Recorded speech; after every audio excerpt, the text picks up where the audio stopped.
Deux Rois, chapitre 16.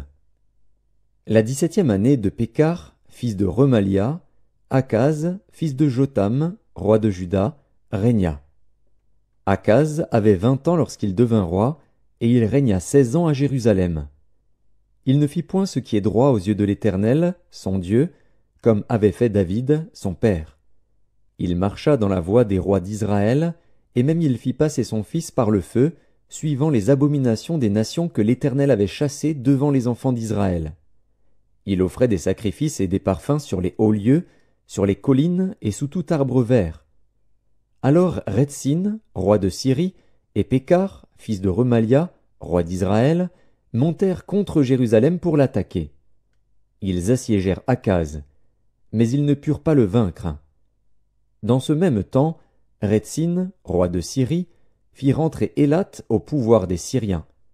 Il expulsa d'Élat les Juifs, et les Syriens vinrent à Élat, où ils ont habité jusqu'à ce jour. Akaz envoya des messagers à Tiglath-Pileser, roi d'Assyrie, pour lui dire « Je suis ton serviteur et ton fils. Monte, et délivre-moi de la main du roi de Syrie et de la main du roi d'Israël, qui s'élève contre moi. » Et Akaz prit l'argent et l'or qui se trouvaient dans la maison de l'Éternel et dans les trésors de la maison du roi, et il l'envoya en présent au roi d'Assyrie. Le roi d'Assyrie l'écouta. Il monta contre Damas, la prit, emmena les habitants en captivité à Kir, et fit mourir Retsin.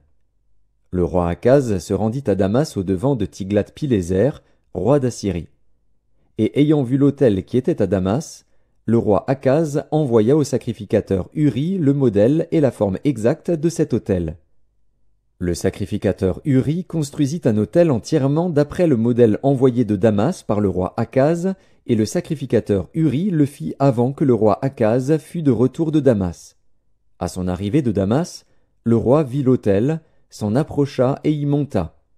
Il fit brûler son holocauste et son offrande, versa ses libations, et répandit sur l'autel le sang de ses sacrifices d'action de grâce. Il éloigna de la face de la maison l'autel d'airain qui était devant l'Éternel, afin qu'il ne fût pas entre le nouvel autel et la maison de l'Éternel. Et il le plaça à côté du nouvel autel, vers le nord. Et le roi Akaz donna cet ordre au sacrificateur Uri, « Fais brûler sur le grand autel l'holocauste du matin et l'offrande du soir, l'holocauste du roi et son offrande, les holocaustes de tout le peuple du pays et leurs offrandes, verse-y leurs libations, et répands-y tout le sang des holocaustes et tout le sang des sacrifices. Pour ce qui concerne l'autel d'airain, je m'en occuperai. » Le sacrificateur Uri se conforma à tout ce que le roi Akaz avait ordonné. Et le roi Akaz brisa les panneaux des bases, et en ôta les bassins qui étaient dessus. Il descendit la mer de dessus les bœufs d'airain qui étaient sous elle, et il la posa sur un pavé de pierre. Il changea dans la maison de l'Éternel, à cause du roi d'Assyrie, le portique du sabbat qu'on y avait bâti et l'entrée extérieure du roi. Le reste des actions d'Akaz, et tout ce qu'il a fait, cela n'est-il pas écrit dans le livre des chroniques des rois de Juda? Akaz se coucha avec ses pères, et il fut enterré avec ses pères dans la ville de David. Et Ézéchias, son fils, régna à sa place.